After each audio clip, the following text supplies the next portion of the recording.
Hello students, आप सभी का स्वागत है ताप्ती स्टडी क्लासेस चैनल पे। तो आज के इस वीडियो में हम कक्षा 11वीं हिंदी के काव्य खंड से जो आपको त्रैमासिक परीक्षा में पूछे जाने वाले पाठ है, उन पाठों के महत्वपूर्ण पद्यांश के साथ साथ में इसके इंपॉर्टेंट क्वेश्चन आंसर भी देखेंगे। और इसके साथ साथ में जो आपको मैं इंपॉर्टेंट क्वेश्चन बताने वाली हूँ उसके आंसर भी आपको इसी वीडियो में मिलेंगे। इसके अलावा जो यहाँ पर इसके पद्यांश होंगे, इससे इंपॉर्टेंट पद्यांश की व्याख्या भी आज हम देखेंगे।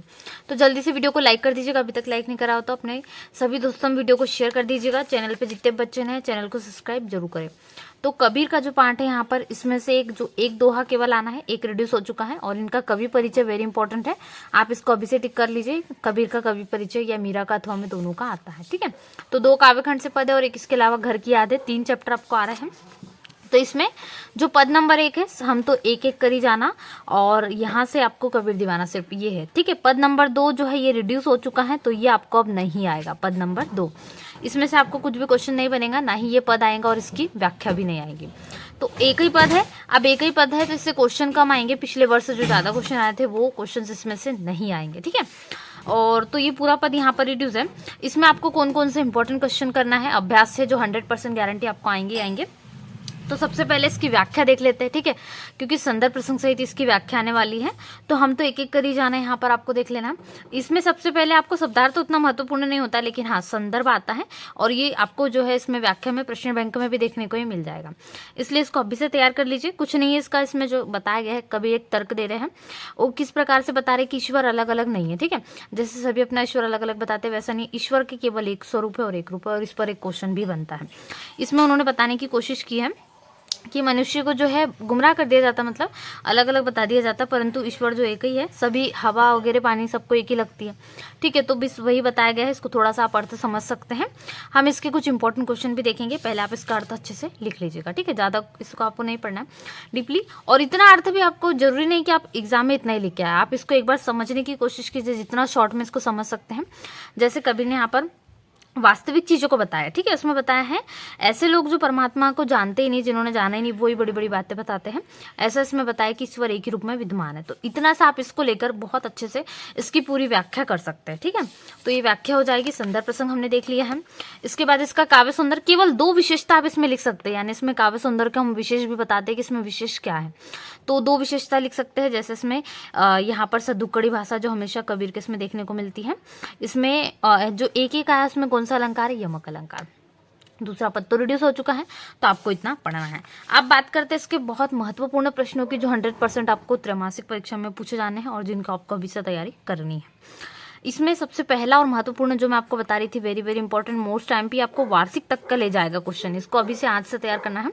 वार्षिक में बनेगा, कबीर की दृष्टि में ईश्वर एक है, इसके समर्थन में उन्होंने क्या तर्क दिए हैं, ठीक है। तो कबीर ने क्या बताया है, अद्वैतवादी स्वरूप को स्वीकार करते हुए उन्होंने क्या माना है, कबीर ने ईश्वर केवल एक है, ऐसा उन्होंने माना है, अपने विचार में बताया है। तो ये आपको पूरा उत्तर भी लिखना है। इसमें जैसे एक उदाहरण भी दे दीजिएगा, जैसे कि यहाँ पर वह ईश्वर लकड़ी में अग्नि की तरह समान रूप में, जैसे अग्नि एक जगह नहीं पूरे दूर समान फैलती है, बिल्कुल वैसी, ठीक है। जिस प्रकार कुम्हार क्या करते हैं, एक ही मिट्टी से सानकर उसे अलग अलग, मिट्टी तो एक ही, लेकिन मिट्टी से एक घड़ा भी बना सकता है, ठीक है। उसके बाद मिट्टी के छोटे गिलास जो है वो बर्तन है अलग अलग, अब तो बहुत सारी मिट्टी की चीज आती, कढ़ाई बना सकता है। मिट्टी एक ही, लेकिन वो अलग अलग प्रकार उसको रूप दे रहा है, ठीक है। तो यही बताने की कोशिश कबीर ने की है। तो यहाँ पर अलग बताया, भले ही प्राणी अलग अलग है, लेकिन उनका ईश्वर क्या है, केवल एक ही है, कबीर ने ऐसा बताया है। पहला महत्वपूर्ण प्रश्न है। उसके बाद जो ये 2 पद है ना, इसको अलग से भी व्याख्या आती है, प्रश्न बैंक में भी आपको थोड़ा जैसे मिल जाएगा, वैसे इसको भी आप, तो यदि अलग से पूछा जाए तो आप इसको कर सकते हैं, ठीक है। इसके अलावा यहाँ पर जो थोड़ा सा अर्थ में मैंने आपको यहाँ पर बताया, जो लकड़ी और मिट्टी वाला अर्थ, वही वाला यहाँ पर मिल जाएगा। और इसके बाद वेरी इंपॉर्टेंट, यहाँ पर कबीर ने अपने को दीवाना क्यों कहा है, ठीक है, मोस्ट इंपॉर्टेंट है, प्रश्न बैंक में भी मिल जाएगा आपको। तो क्यों कहा है, क्योंकि कबीरदास जी ने परमात्मा के सच्चे स्वरूप के साक्षात्कार कर लिए, मतलब उनसे मिल चुके हैं, इसलिए कबीर को ऐसा लगता है कि जो यहाँ पर ईश्वर एक है, तो कैसे, उसके बारे में उन्होंने यहाँ पर तर्क भी दिए हैं। तो यहाँ पर आपको लिखना है, ठीक है। ये उत्तर के बारे में वेरी इंपॉर्टेंट है, इसको अच्छे से कर लेंगे। बाकी ये सारे जो है सेकंड पद के, तो ये नहीं आएंगे। इसमें से आपको अब आगे बढ़ते जो है पाठ 2 मीरा के पद, इसको भी ध्यान से आपको देखना है। अब पार्ट 2 जो है मीरा के पद, यदि आपने कबीर का कवि परिचय कर लिया है तो मीरा का आपको करने की जरूरत नहीं है, या फिर मीरा का कर लिया है तो कबीर की जरूरत, लेकिन दोनों की दो दो रचनाएं जरूर याद रख लीजिएगा, बहुत इंपॉर्टेंट है, क्योंकि कोई भी यदि पूछ लिया जाए अथवा में आपने जो करा है वो कई बार नहीं आता, इसलिए आपको दोनों की तैयारी रखनी है प्रॉपर, ठीक है। तो मीरा के पद में भी ऐसा ही है, पद नंबर 1 आपको पढ़ना है केवल, पद नंबर 2 क्या है, रिड्यूस हो चुका, तो केवल पद नंबर 1, पद नंबर 2 जो है ये रिड्यूस हो गया है, यानी ये इस वर्ष नहीं आएगा, त्रैमासिक 6 मई किसी में नहीं आएगा, ना ही प्रश्न बैंक में इसका एक भी प्रश्न आपको देखने को मिलेगा। तो इसके अभ्यास प्रश्नों में से भी कुछ महत्वपूर्ण है जो मैं आपको बता रही हूँ। तो सबसे पहले एक वेरी वेरी इंपॉर्टेंट है, मीरा कृष्ण की उपासना किस रूप में करती है, वह रूप कैसा है, very very important, most MP है। इसके अलावा इसमें और एक क्वेश्चन है, तो वो भी देख लेते हैं। और ये जो पद्यांश है इसकी व्याख्या भी आपको आ सकती है, पद नंबर 1 की, मेरे तो गिरधर गोपाल दूसरों ने कोई, तो इसकी व्याख्या आप जरूर देख लीजिएगा। मोस्ट इंपॉर्टेंटली व्याख्या भी इंपॉर्टेंट होती है, क्योंकि इससे भी 4 से 5 अंक बनते हैं। संदर्भ तो आप वही लिखोगे, आरोह से मीरा के पद से अवतरित है, ठीक है। इसकी रचिता कौन है, मीराबाई है। तो ये पद्यांश में क्या कहना चाह रही मीराबाई, प्रस्तुत पद में मीराबाई ने भगवान श्री कृष्ण को अपना पति मानते हुए उनके प्रति अपने अनन्य भक्ति भाव को क्या दिया है, परिचय दिया है, ये आपको लिख देना है। इसके बाद इसकी व्याख्या लिखना है कि मीराबाई क्या बताना चाह रही है, कि मेरे गिरधर गोपाली मेरे लिए सब कुछ, यानी श्री कृष्ण को वो अपना मान रही है, उनके बारे में वर्णन भी कर रही है, ठीक है। तो उनके बारे में बहुत है, इतना व्याख्या आपको नहीं लिखना एग्जाम में भी, आप इसको लगभग 8 से 10 लाइन में फिनिश कर सकते हो।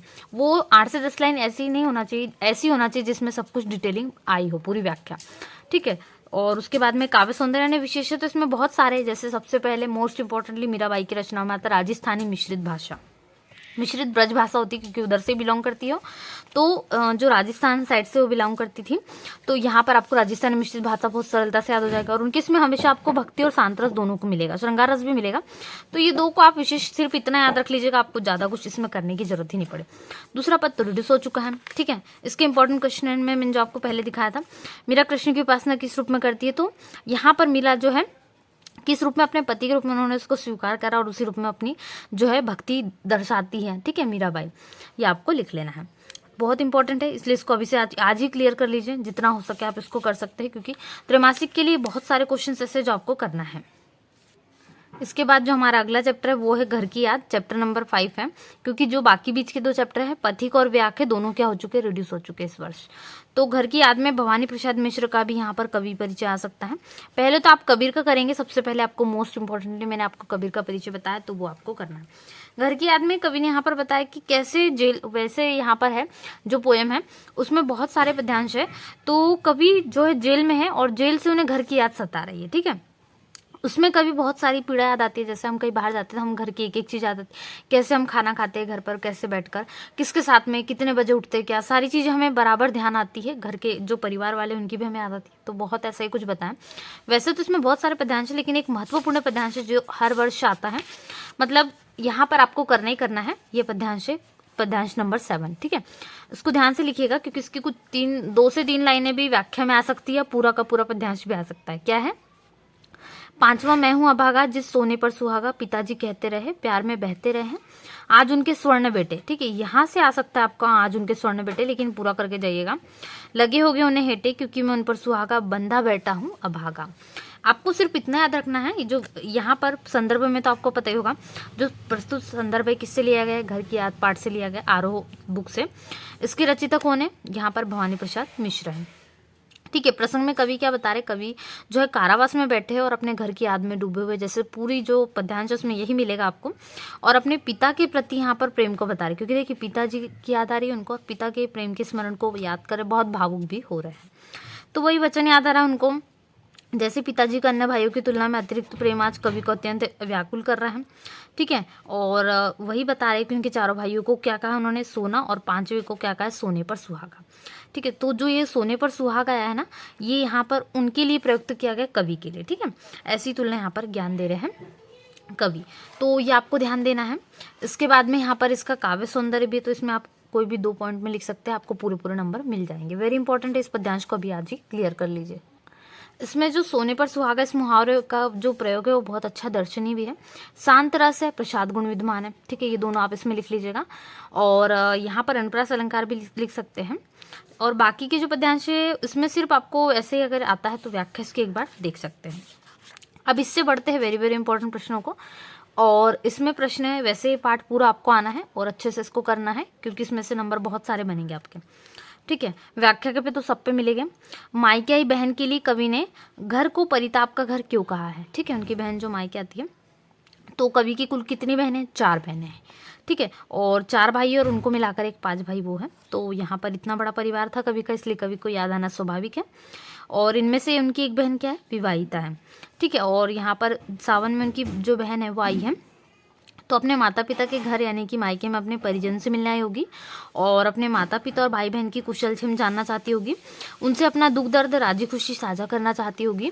किंतु घर पर क्या है, किंतु घर पर जब उससे सब परिजनों के बीच अपना 5वां भाई यानी भवानी प्रसाद मिश्र जी यानी कवि नहीं दिखे होंगे तो थोड़ा व्याकुल भी होगी, स्वाभाविक सी बात है।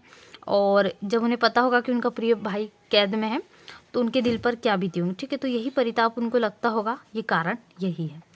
इसके बाद वेरी वेरी इंपॉर्टेंट क्वेश्चन है, पिता के व्यक्तित्व की किन विशेषताओं को उकेरा गया। इससे इंपॉर्टेंट क्वेश्चन भी बनते हैं, जैसे कवि के पिता के बारे में कुछ पंक्तियां है जब उनके बारे में जिक्र करते हैं कि उनके पिताजी बहुत मतलब किस प्रकार से रहते, बहुत सारी चीज़ें उन्होंने बताई है, तो उनके इस पर भी क्वेश्चन बनते हैं। ऑब्जेक्टिव में बनेंगे वो आपको। कवि भवानी प्रसाद मिश्र ने किस प्रकार से अपने पिता की जो विशेषताएं बताई है ना, वो आपको याद रखना। जैसे उनके पिता, सबसे पहली अगर कभी ऐसा आए कि उनके पिता की व्यक्तित्व की विशेषताओं को पॉइंट वाइज बताने आए, तो आप सबसे पहले उनका एक यहाँ पर एक केवल हसमुख स्वभाव, ये एक विशेषता को लेकर इसको डिटेलिंग लिख सकते हो। ठीक है, तो क्वेश्चन ऐसा है तो बिल्कुल घबराना नहीं, क्वेश्चंस को आप अपने अकॉर्डिंग डील कर सकते हो। ठीक है, तो क्वेश्चंस को ऐसे ही आपको अच्छे से हल कर लेना है। इसके बाद में इसको थोड़ा डिटेलिंग है क्योंकि कई बार उनकी विशेषता पॉइंट वाइज आता है, तो आपको करना है। और यहाँ पर व्यायाम के प्रति सक्रिय, मतलब अपने स्वास्थ्य के प्रति क्या है, बहुत सजगता बरसते हैं, व्यायाम वगैरह करते हैं, धार्मिक प्रवृत्ति के भी हैं। इतनी 3 विशेषता में आपको पूरे नंबर मिल जाएंगे। ज़्यादा मार्किंग के लिए तो नहीं आएंगे, 3 मार्किंग के लिए जाए तो आपको पूरे नंबर मिल जाएंगे। ठीक है, तो ये आपको ध्यान देना है। तो यहाँ पर ये इंपॉर्टेंट क्वेश्चन हो जाएंगे। इससे और महत्वपूर्ण क्वेश्चन है, पिता कवि को सोने पर सुहागा क्यों बुलाते थे। ठीक है, जैसे मैंने आपको बताया बहुत महत्वपूर्ण लाइन है और ये क्वेश्चन भी, तो यहाँ पर आपको रखना है क्योंकि 5वें पुत्र थे, 4 पुत्र तो सोना है, फिर सोने पर सुहागा कौन है, उनका 5वां पुत्र जो कि है मिश्र जी। तो वही बता रहे, भवानी को सोने पर सुहागा कहकर बुलाते थे। कैसे, क्योंकि वो जो उन्होंने कार्य की है उससे उन्होंने अपने पूरे कुल का नाम रोशन किया, इसलिए। ठीक है, तो ये वेरी इंपॉर्टेंट है। और जो घर से अलग होकर आप घर को किस तरह से याद करते लिखे, जैसे कवि ने कहानी लिखी है घर से अलग होकर घर की याद, तो पूरा वैसे ही वर्णन है इसमें, तो ये आपको देना है। ठीक है, तो आज के इस वीडियो में हमने कक्षा 11वीं हिंदी आरोह के काव्यखंड से कुछ महत्वपूर्ण पद्यांश के साथ साथ कुछ महत्वपूर्ण प्रश्न उत्तर देके इन सभी को जल्दी से नोट कर लीजिए। त्रैमासिक में पूरा रिड्यूस सिलेबस के साथ में मैंने आपको बताया है, यानी आपको रिड्यूस के अलावा जो जो पढ़ना है पूरा आपके लिए इंपॉर्टेंट क्वेश्चंस के साथ साथ जो पद्यांश आपको आ सकते हैं वो सारे त्रैमासिक के लिए देखिए। तो जल्दी से वीडियो को लाइक करो, अपने सभी दोस्तों में शेयर कर दीजिए। पीडीएफ डाउनलोड करने के लिए गूगल पर सर्च करें www.boardjankari.com। डिस्क्रिप्शन बॉक्स में भी आपको लिंक मिल जाएंगी, वहां से भी जाकर आप डाउनलोड कर सकते हैं। कक्षा 11वीं से संबंधित सभी प्रकार की वीडियो के लिए चैनल को सब्सक्राइब जरूर करें। तो मिलते हैं ऐसे नए वीडियो में। Thanks for watching.